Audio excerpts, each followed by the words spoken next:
My name is Doug Allan and I'm a wildlife and documentary cinematographer based in Bristol. I got into wildlife filming by a rather devious route, really.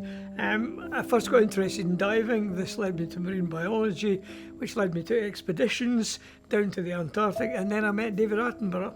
And working with him and his film crew for 2 days, I just thought, this is what I'd like to be. I would like to be that cameraman.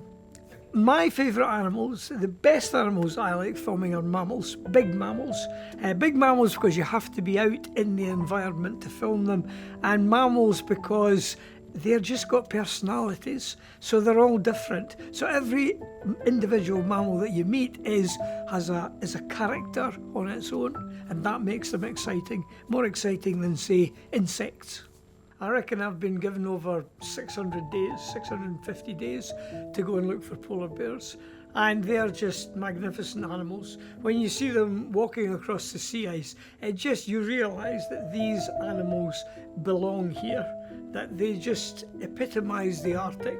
Out there, nothing, you can see nothing for them to eat, and yet they're walking across on the ice looking for seals, just perfectly adapted animals. About what it's been like to witness climate change more than most people and be like at the forefront. Well, you see, I've been working and filming in the poles for 40 years, and in that time I have seen just huge changes in both the Arctic and the Antarctic. The weather now is much less predictable than it was, and the simple fact is that 1.1 degrees temperature change may not seem much, but if that takes you from -0.5 to +0.5, then everything changes, because it means the poles are melting before your very eyes.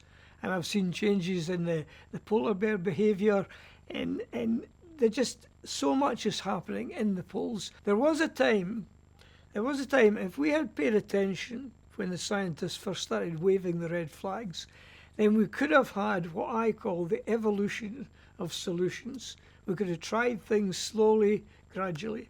But there isn't time for that now. What we need now is a revolution, and that is much harder to do. And you know something? It lies with you guys. You guys are going to be making the films that might make the difference. So it's in your hands.